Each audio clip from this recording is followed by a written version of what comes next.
Hello, everyone. Welcome to Piano Tech Radio Hour. We're just kind of getting shuffled in, getting warmed up. As always, we take a minute or two to let people find their seats, as it were, in this virtual land that we live in called Zoom and the internet and whatever that we've now all been trapped in since COVID and trying to desperately to break out of.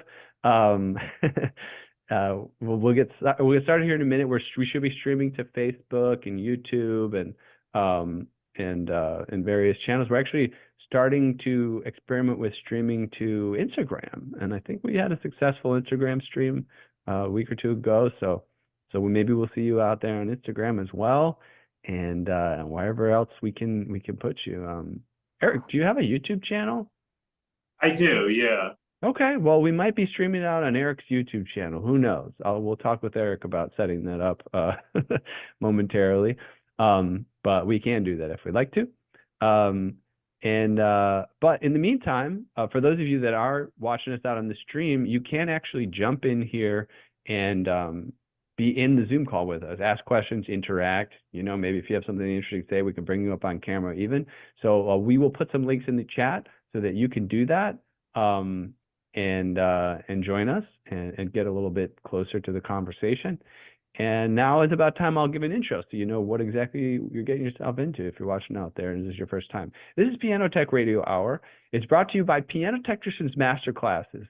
It's an online learning resource that brings you cutting-edge instruction from piano industry masters without leaving your home.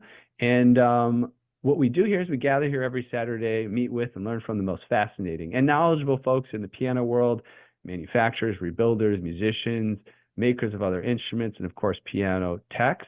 Our mutual goal here is to become better at our craft, to help each other, and to create an ever more musical world together. And as mentioned, we're brought to you by Piano Technicians Masterclasses. You can find out more about Piano Tech Masterclasses at pianotechniciansmasterclass.com. Pretty easy. You can also subscribe to Piano Tech Radio Hour, this specific show you're watching right now, for $16 a month. You get direct access to each week's new session, this private Zoom call, as well as archival recordings of now over 200 episodes. It's about 4 years that we've been doing this.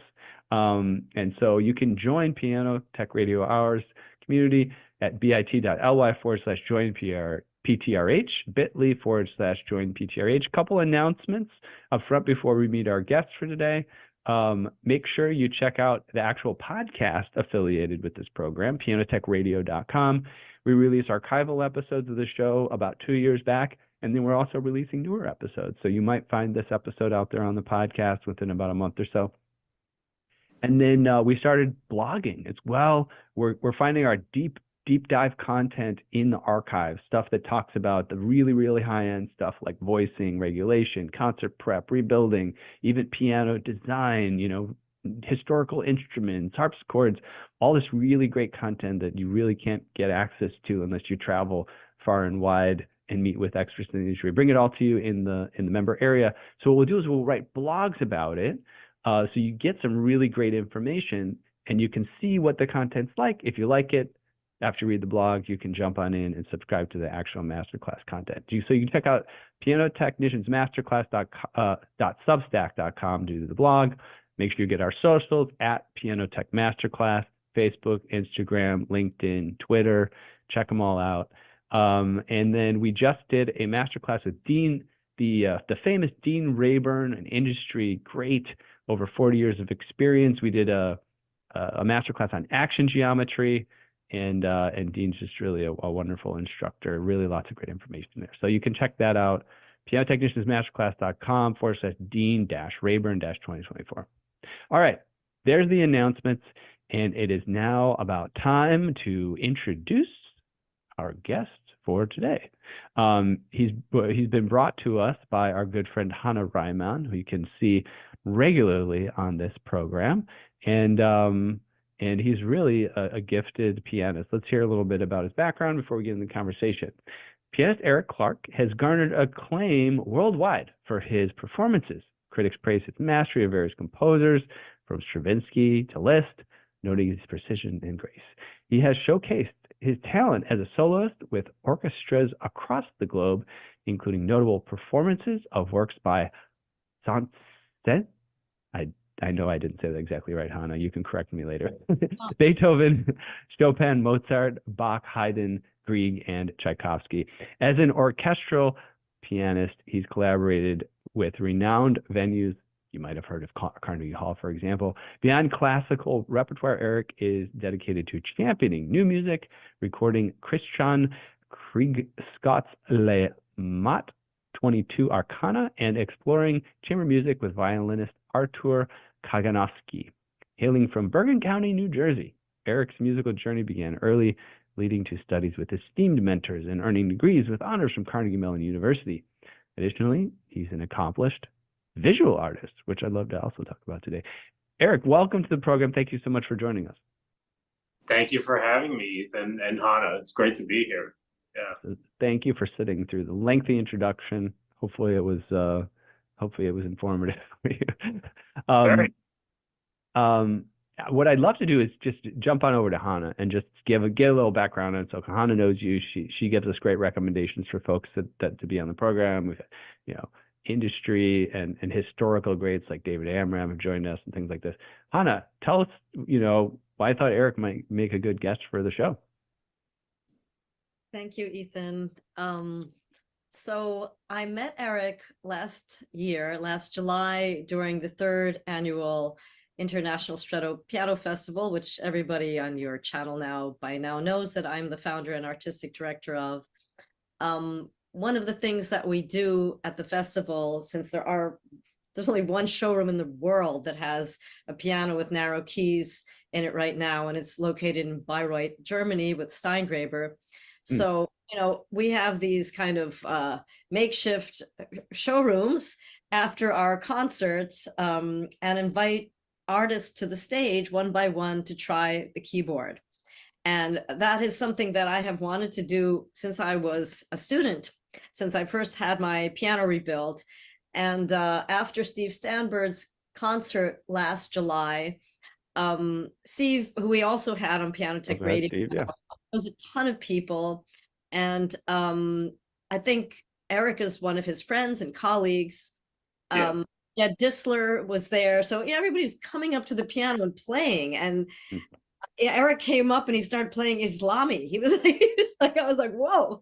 And there were some other people playing Rachmaninoff and Scriabin, and it was so exciting. It was like a dream come true for me. And I spoke with him afterwards and I said, if you'd like to make a recording, if you'd like to spend more time with the piano to see what the possibilities are, I'm welcoming you to Bedford Studio. It's owned by Andy Tomasi and Greenpoint, and come and play the piano.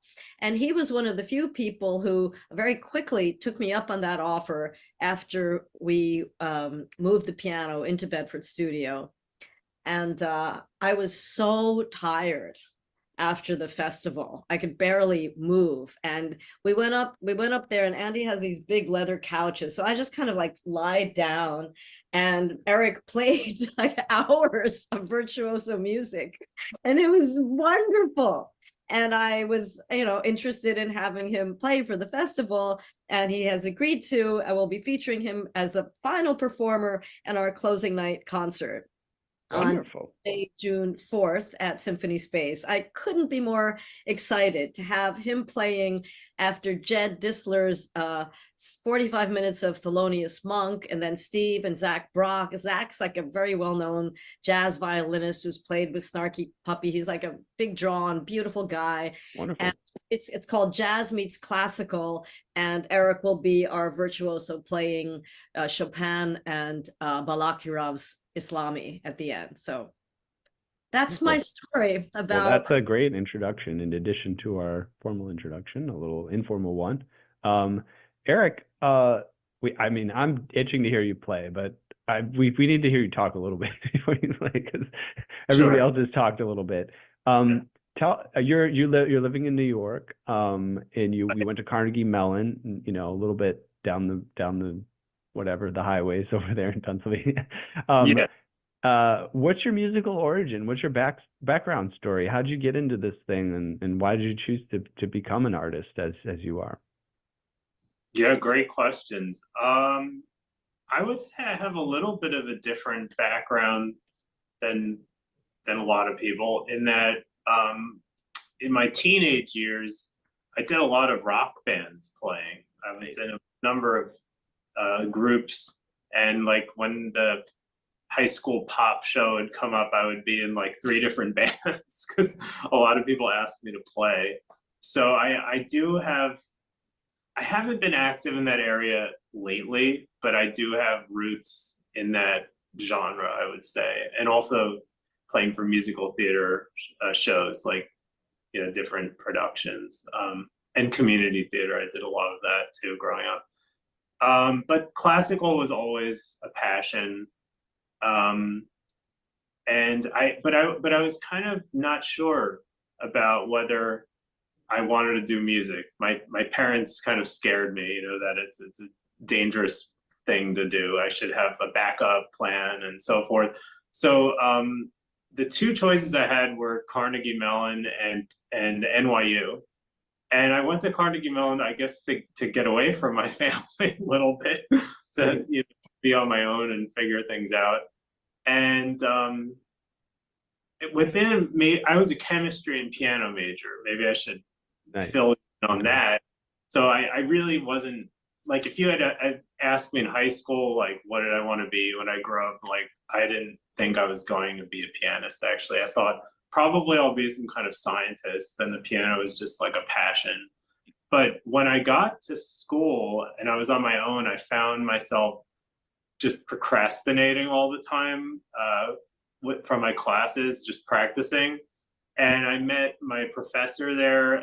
His name is Enrique Graff. He was a student of Leon Fleischer, and he was very encouraging. He thought that he saw potential, and also encouraged me to, like, do music all the way. You know, if I'm going to do it now, just do it. Like, I could always do something else later. So within maybe like 1 semester, I switched. I was a double major, and then I just did piano, and I had to argue with my family about it for a little while. So yeah, I wasn't really, I would say I was a little bit of like a late bloomer. I wasn't, you know, a prodigy playing concertos by the time I was 10.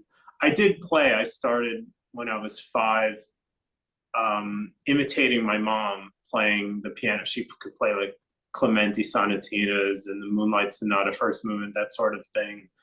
I do have some musicians in my family. My grandma also plays, and her father, Silvio Durienzo, was a composer and pianist whose music I recently played for the Musicians Club of New York at Scandinavia House.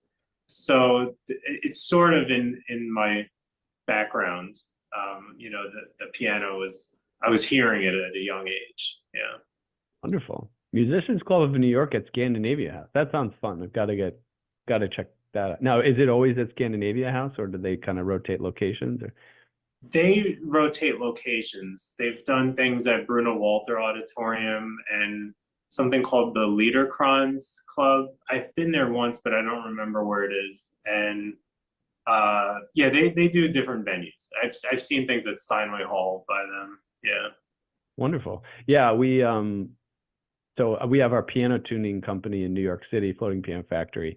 And one thing we've been experimenting with recently is we start putting out a newsletter. And within the newsletter, we mention cultural events, you know, of theater, music, dance, you know, maybe a couple restaurant suggestions, things people could choose to do on the weekend or whatever. And it's kind of like, yeah, you probably would, you know, piano tuning's interesting, but we're not going to talk about, you know, Hammerfeld every week. We're going to talk about what's cool to do in New York because it's fun to talk about, and then we'll mention, you know, Floating Piano Factory. But yeah, events like, you know, stuff like that's a great fit. And I'm learning as we do research for it, just all of the wonderful things that are going on in New York that sometimes go under the radar, you know, even though it's like there's so much going on. It's easy to just like take the subway to work and back and miss all of it. For sure. Yeah. I agree. That's wonderful. I'm thinking, how soon might we get into some playing? I mean, I feel like we got to know you a little bit of background. I want to talk some more, but Are you? I know you came ready to play some stuff. Are you ready now? I am. Yeah. All right. Let's do it. Let's put you on the spot. Tell us what you have ready to at your fingertips here, and any background or not that you think might be relevant. Oh, okay. Well, I thought today I would play Chopin's Scherzo number 3 in C sharp minor. This is a piece I've played a lot over the years, but it's recently been on programs, and I was talking with Hannah about what I might present in June, and we went through a bunch of different iterations, but I think it ended up with Chopin because no piano festival is complete without him there. So this is one of my favorite works of his. It's a, you know, scherzo means joke, but the Chopin scherzi are anything but No joke. Yeah, they're quite stormy and passionate, but in the middle you'll hear this beautiful chorale tune, which it's ornamented by, I think people usually call them waterfalls. You'll hear these beautiful kind of cascading, descending arpeggios, and it's always a great passage to test out pianos. I think, you know, it's just a great color. There's so many coloristic possibilities, and it's also, I like to test if the soft pedal works on the piano I'm playing on. So anyway, so that was the piece I thought I'd offer. Sounds today. great. Yeah, Yeah. let's check it out. Okay. And I'll spotlight you while you're playing, and then we'll bring everybody else back on as well. Okay. When you're finished. See if we can get my hands a little bit more. Yeah, that looks great. That's perfect. Okay.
Oh, all right.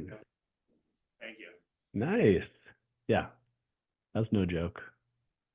Pretty intense piece. Yeah. Yeah. Yeah, it's kind of like, check this piece out, it's a joke. And then you play it, it's like, just kidding. Not a joke. I mean, it has the triple meter, you know, 1, 2, 3, Mhm. kind of scherzo rhythm, you know. Yeah. I always think of the Beethoven symphony, you know. That rhythm is very prevalent in this piece. Yeah. Yeah. Yeah. Beautiful. Well, thank you very much. Yeah, man, a lot of work goes into that. Yeah, and you get the music book open up there, but clearly it's all memorized. I don't know Yeah, what piece is up there. that was the Mendelssohn that if you wanted a second piece, I was going to play a Mendelssohn song without words, but Yeah, we might do that if you're up for it later. But you know, thanks for playing that first of all. I think one of my emerging goals has just become you know, and it's one that I intentionally care about, but one that I feel is sort of connecting itself with me is just exposing people to more culture, you know, like Mhm. there's so many people like yourself that are, you know, diligently producing incredible music, you know, and you've got your audience of people who know about it, but there's a lot of people who, you know, they're just probably watching Netflix instead of checking out a concert or something, you know. And I think we just owe it to ourselves as a society, especially in New York where all these opportunities are, to just go out and have real culture wash over you, you know. Mhm. Yeah, um yeah, so that's wonderful. So I appreciate you sharing and all the hard work you put into your craft. thank you. Listening listening to you play and watching you play on that piano makes me want to ask about the piano. So, Yeah. any interesting story, you know, behind it? Where'd the piano come from? Is this like a childhood piano? Did you acquire it at some point? What's the story there? Yeah, there is a story for sure. So this was my great grandfather's piano. I mentioned earlier he was a composer. So it is a Wow. Steinway M from the 1930s, I think 1932. And it was actually, I'm sort of embarrassed to say this, it was mahogany. And I had it rebuilt by Clavier House about 4 years ago during COVID. Yeah, it was getting very tired and overly bright. It's still a rather bright piano that's pretty Hmm. lively. Um, but yeah, I decided to put a lot of work into rebuilding it, and I like the approach Clavier House takes. They generally use, I think they try to use Hamburg stuff, Mm. Renner action and so forth. Um, so yeah, this is my great grandfather's piano. It's sort of, you know, it's been rebuilt, so it's quite different than it was. Even like the decal is different. It used to be the older one. But yeah, it's a family heirloom, I guess you could say. Yeah, Wonderful. That's yeah, awesome. That's incredible. Um, you brought up Clavier House and you know, this program goes out all over the world, you know, like goes to Belgium and Sweden and the Philippines and whatever. yeah, So Clavier is relatively well known in New York City, yeah. to its credit, you know, a very wonderful institution. Can you tell us more about how you connected with them and you know, were you considering multiple options? Was that kind of your go-to from the start? You know, how did you get to collaborating with them on this particular project? Yeah, great question. There were a few different people I was considering. There was another person, Alex Kostakis from Hmm. Eight Piano Craft. We've had him on the program before. Oh, okay. He And built my piano. oh, he rebuilt your piano. He Okay. rebuilt my Model C before I bought it. And then Clavier Oh, has rebuilt it after that. But oh, no, okay. Alex, the guy who I bought my piano, my Model C from, worked with Yeah. ANC Craft. So I have like certificates from them. Yeah. Okay. Okay. How did I get to know Clavier originally? I guess actually when I was doing a competition, this is like 10 plus years ago, I was looking for a small venue to run through my program, and they have a small concert hall there. They used to be on 58th Street. I guess it was called Piano Row, like all the stores in a row. And so I met their two brothers. One of them is now deceased. And every time I went in there, there was like a new piano that fascinated me. There was the Fazioli. That was the first time I ever played them. And then they had something called, I think it's called a Bogani. I don't even remember how you pronounce it. It's a Hungarian piano. It kind of looks like a spaceship. They had that there.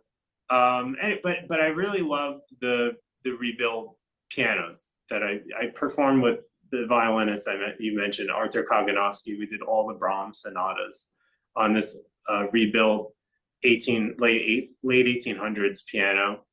And one of my teachers, he recommended that all the people that he worked with, he recommended that they get their pianos done by Sujatri. He just, I've had so many people recommend him as the best in the business.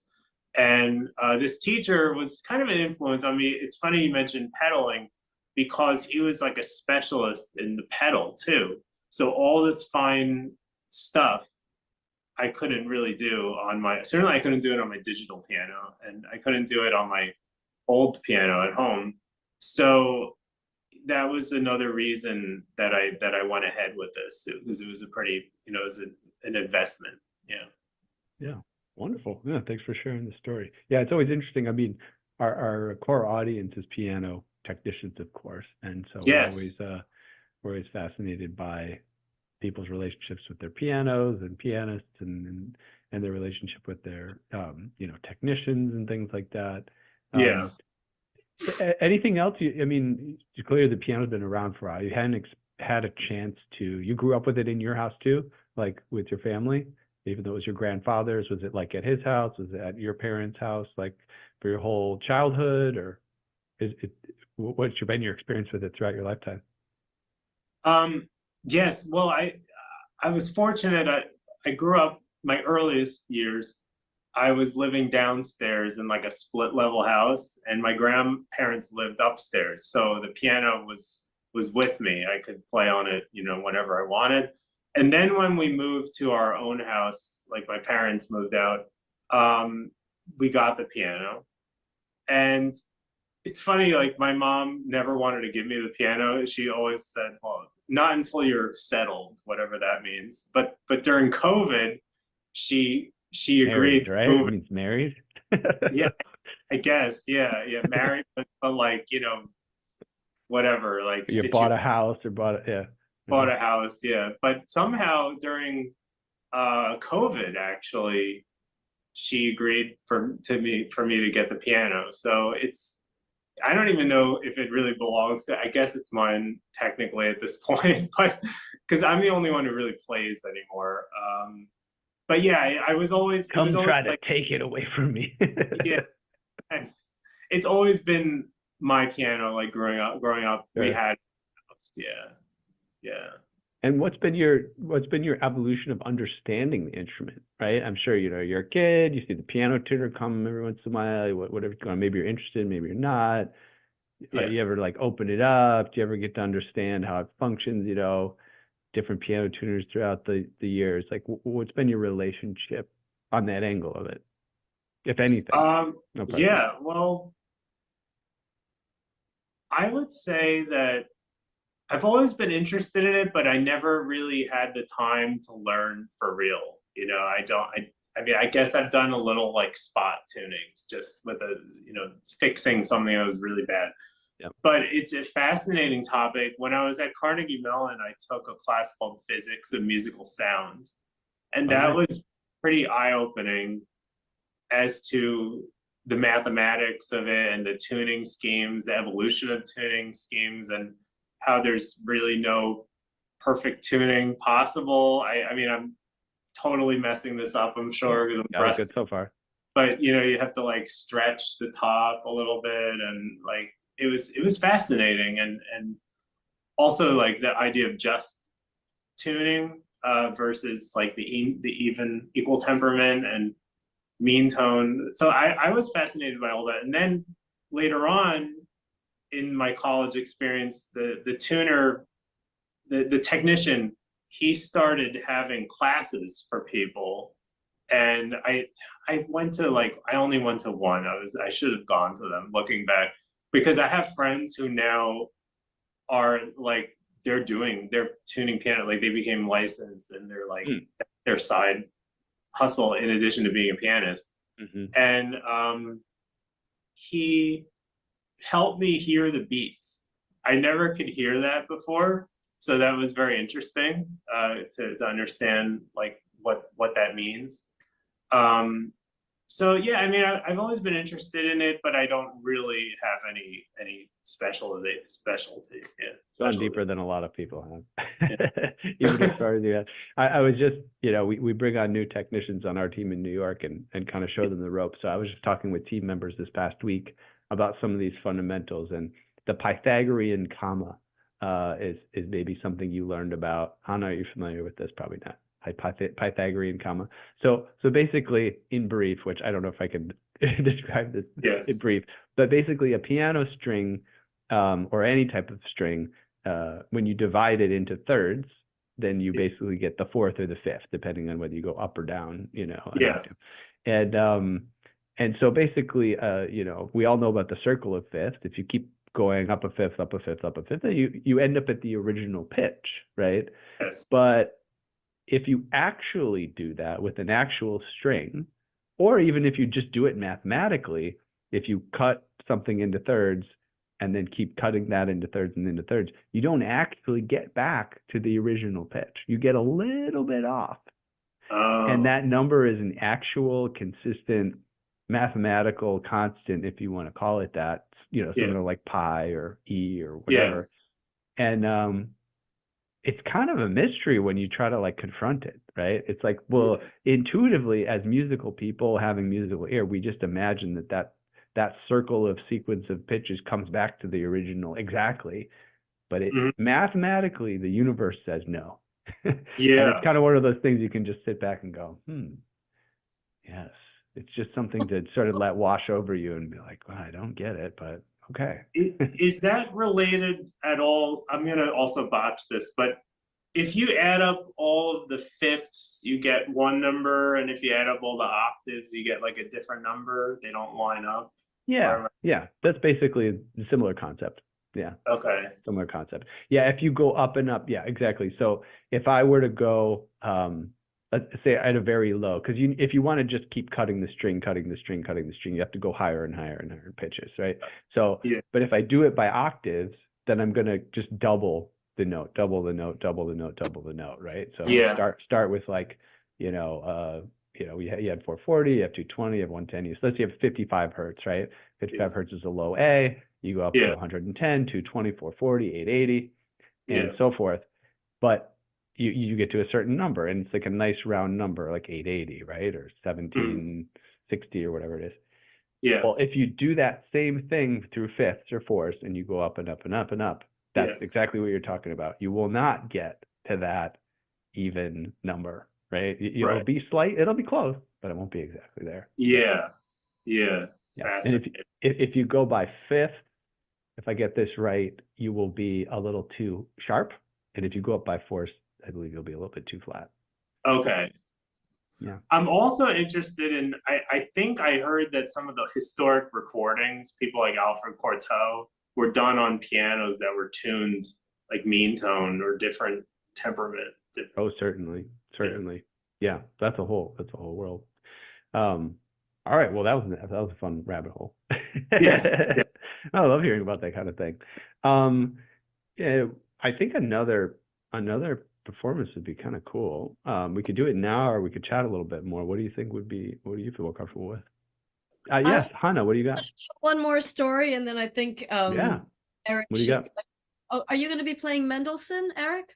Yeah, I thought I'd do the Mendelssohn. Yeah. So before we move on to Mendelssohn, I wanted to mention a story that just came to me because Eric and I chatted about the podcast, and I didn't know that he studied with Byron Janis, who was a renowned, wonderful, wonderful concert artist who died recently. And among other things, was one of Vladimir Horowitz's only real pupils for about 4 years, and who really believed he was the reincarnation of Chopin. He interpreted Chopin so beautifully. And I had the good fortune of meeting him in the 1990s, right after I had my piano rebuilt. And, you know, if I didn't say it earlier very clearly, Eric was one of Byron Janis's students. So that like tied us together, and yet another way that made me respect him even more. I was a very close friend to a recording producer named Max Wilcox early on in the 1990s, when he was still very busy, like recording Richard Good and the Emerson String Quartet. And my husband at the time was one of his artists. And Max and I were very, very close. So he knew all about my adventures with the keyboard and when I rebuilt my piano. And he said, you know, Byron Janis, he had this botched thumb operation. He could not play octaves anymore. He was really so upset, and he just expected Steinway to make a piano for him. He just was waiting for that to happen. And when Max found out that I had a piano that you could basically gain another key on, like a Joseph Hoffman piano, Byron wanted to come and play it.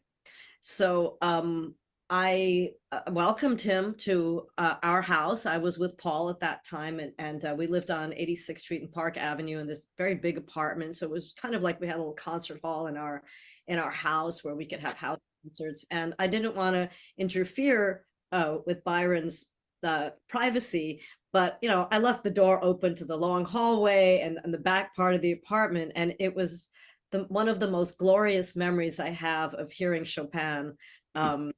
He was just, I don't know how to put it into words. The phrasing and the touch and the delicacy, the understanding of the language that he had was really different. And I'm so happy that Eric had a chance to study with him. He said he was at his funeral recently. So that was just very special to me and for me to reflect upon.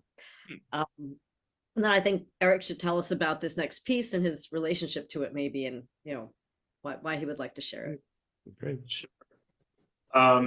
Yeah, I just quickly studying with Mr. Janis. I played for him on and off for about 4 years.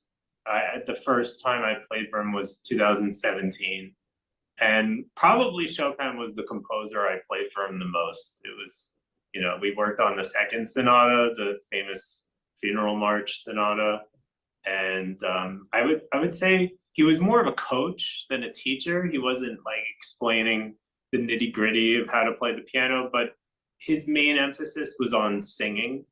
He was always telling me, like, listen to singers, and just kind of, he was very quiet. He would kind of almost whisper to me, like, what to do or what he felt. And it was always like thoughtful about like, where is the phrase going? Where is it coming from? Very kind of deceptively simple advice, you know? And I remember a few times I would go to him, I was kind of playing almost like an imitation of Horowitz. I was so obsessed with Horowitz. And he would like scold me because Horowitz was known for backing away at the top of a phrase. Instead of going like da da dee da dum, he would go da da da da. He would back away, and Mr. Janis was like, "Why do you do that?" And I'm like, I'm thinking, well, Horowitz did it, but he didn't like that. He was kind of very. I mean, he obviously had this great romanticism to him, but he was also very classic in a way. I don't know how you describe it. You know, he was very much a fidelity to the text musician. Every symbol, every little marking had to be observed.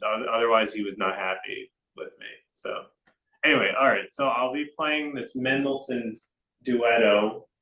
I actually am planning, I don't know if I should share this, but I'm planning to play this piece at a memorial for a recording engineer, Joe Patridge. Do you know Sure. Joe Patridge? Yeah, so Yeah, he, we did a yeah. little, we had a guest on, who, and we did a little tribute actually to Joe, Oh, in a okay. previous episode. Yeah.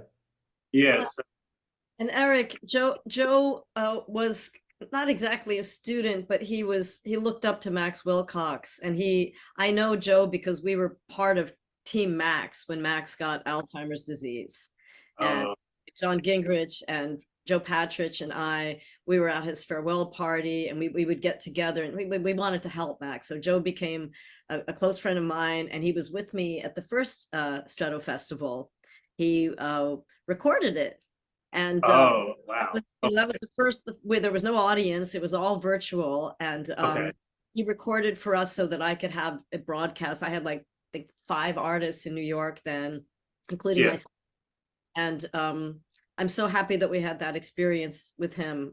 No one knew he would go so soon, you know? It's very true. No, it was, yeah, it was, And Jed Disler is taking over Joe's concert series at Clavier House. So this is like a very closely family here that we have in this room. yeah. Right? I think he's the best one to do that because he's the only one I know who has the encyclopedic knowledge that Joe had with the piano repertoire. But anyway, so this is what I plan to play. It's basically like I think of it as two lovers. You know, you'll hear the dialogue of the duet, and later on they're together singing in unison, which is a great moment. I just love this piece. I really want to learn a lot of songs without words, but it's a gorgeous miniature. And anyway, so yeah. Before you begin, can you check your local recording there? Is that still rolling? It is, yeah. Awesome. All right, Hold on. great.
Lovely. Thank you very much. It's a very beautiful piece. Yeah. Yeah.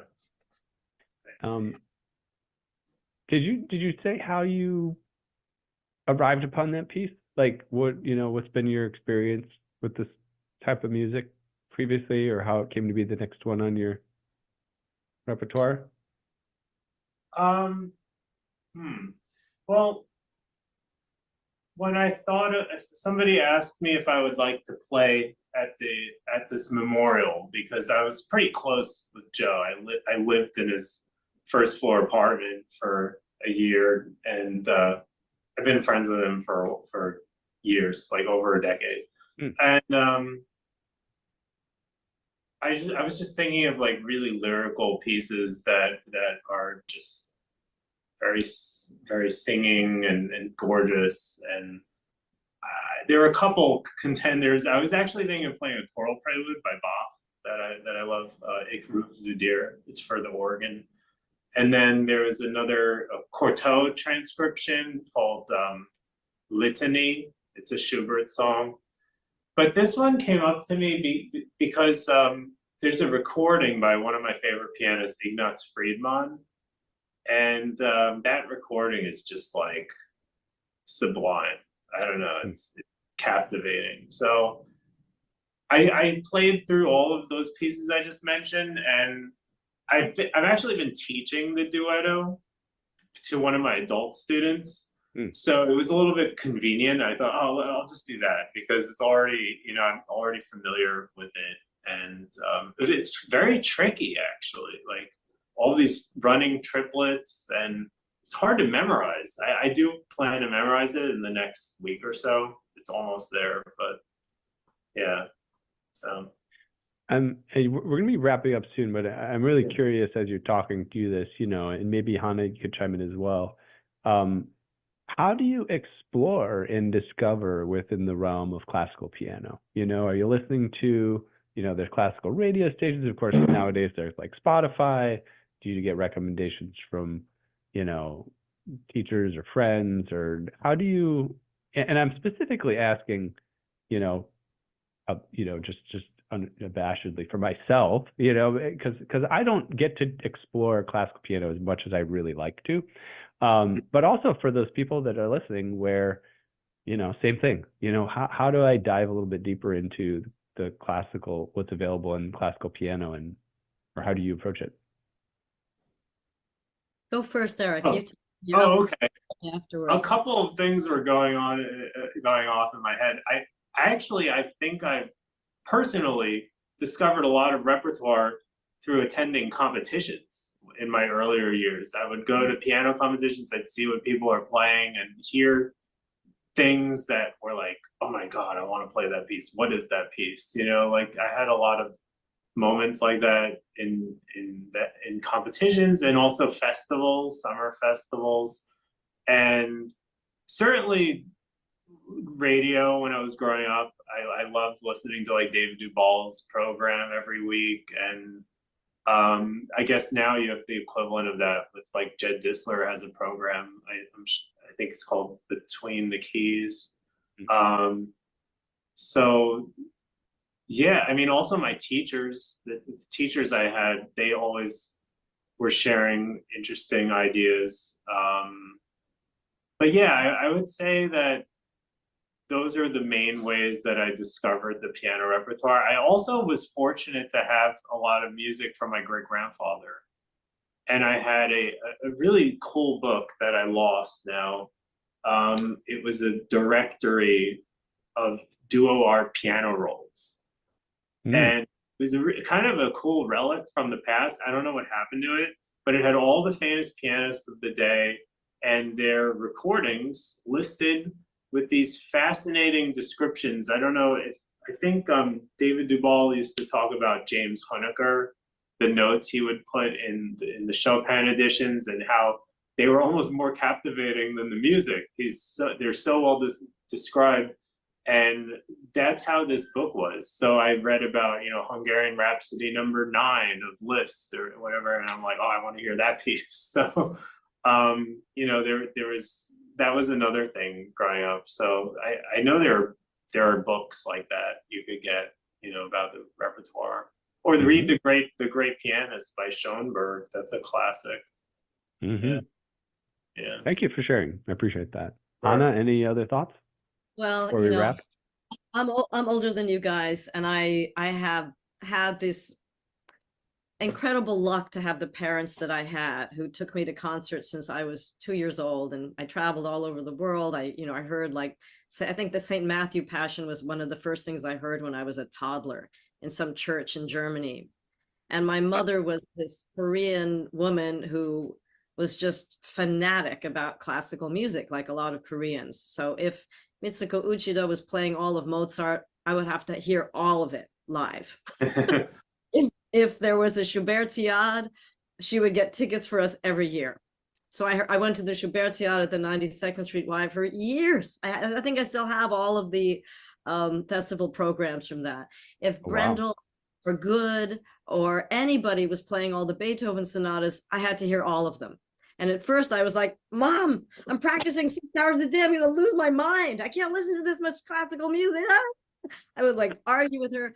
But to this day, I thank her for that. And I had teachers who said, just get the cheapest ticket for all the solo piano subscriptions at Carnegie Hall, go to the top of the balcony. And I would always sneak down into the parquet when I was a student, and I made friends with the ushers, and I would always get at least half of the concert I would hear from the parquet. And Nice. I did it. I did exactly what my teacher told me to. I went to hear all the pianists. I would go backstage and shake their hands, and I would like put little check marks next to the pieces I wanted to play. And back when I was a student, there was some amazing place called HMV on the corner of 86th Street and Lexington Avenue. It was this like rival Tower Records. It was first there was Tower Records where you could go and just go through stuff, but at HMV you could actually listen to stuff. They had stations, they had like 4 or 5 places you could sit down with headphones, and they would let you listen to sample CDs. And I lived on 91st and Lexington, so that was like my backyard. If they there was a Barnes and Noble next to it, they would like there was a piano. So there were all kinds of resources. There were music stores that had pianos in them that you could play the scores back then. I want to recreate all of that before I die. That's part of the reason I'm here with Ethan. Yeah. Creating my insane dream of having a venue and a piano place and a school. And I have hundreds of books of piano music. I miss them desperately. They're all in storage. I used to have these tall bookcases in my apartment. So that's all stories, but there are ways to do this that need to be developed beyond YouTube. I mean, I sent my students, links of all the YouTube pianists that I recommend, because they don't know what they're listening to. There's like an ocean of YouTube, and I'm sorry to say it, but some of the recordings are not things that you should listen to for references, because they're like between you and me, okay? Yeah. But I feel as if that question you asked just took me down memory lane in such a beautiful way. So thank you. Yeah, no, wonderful. No, I'm glad that some of those questions are very, they uncover beautiful There are rabbit holes. concerts, all over New York City and in cities all over the world. I have to Go say, and hear a live concert as much as live music, classical music, as much as you can, and you'll learn repertoire. Yeah, you're kind of reminding me of these experiences we've been having locally. So we took my 6-year-old to see like a children's symphony thing in Chicago here. And we didn't realize this, but on our way to see the symphony for the kids, there was actually a building. We saw a woman with a cello. My son plays cello, and we're like, oh, look, it's a woman with a cello. And we started talking to her, and she's like, oh, I'm going to go get some music from this building over here. Unfortunately, I don't remember the name of it, but she's like, yeah, there's a violin, luthier in there that, that everybody goes to, and then I go and get something fixed. And but it happened to be the same building where the Chicago Youth Symphony rehearsed. And so we got to go in there, and it happened to be an open day where you would watch them rehearse. But the thing that I found fascinating is it's this beautiful old building too. in the elevators, they actually have to have an elevator person still running it, and there's these like cool old elevators. And there's another place where we go. My son is taking capoeira lessons, this Brazilian martial art, and they have which is beautiful if you're not familiar with it. And they have those lessons at a dance center. It's called the Ruth Page Dance Center in Chicago. But it's got the same vibe, it's like filled with dancers, and it's this old building, and the elevators are, this kind of old thing that's still running and rolling up and down. But it's exactly like you said, there is magic there, and some buildings, Steinway Hall, for example, right? It's like the original one over there is kind of like not there anymore, right? And they just kind of built up the high rise and all that stuff. And that stuff goes away. But as much as we can enjoy it while it's here and recreate the magic and mystery of it is well worth exploring for sure. We're gonna do it, Ethan. You don't even know how much you've already helped. We're gonna do it. We're gonna create a renaissance. Wonderful. All right, well, that's a good note to start to wrap up on. We're just about at the end of the hour here, maybe a touch over, which is just fine. Before we depart here, I guess we'll go over to Hannah first, and then Eric. But anything like you'd like to share, parting words? Hey, go check this out, that out, some website, some social media thing, whatever, some concert, some plug.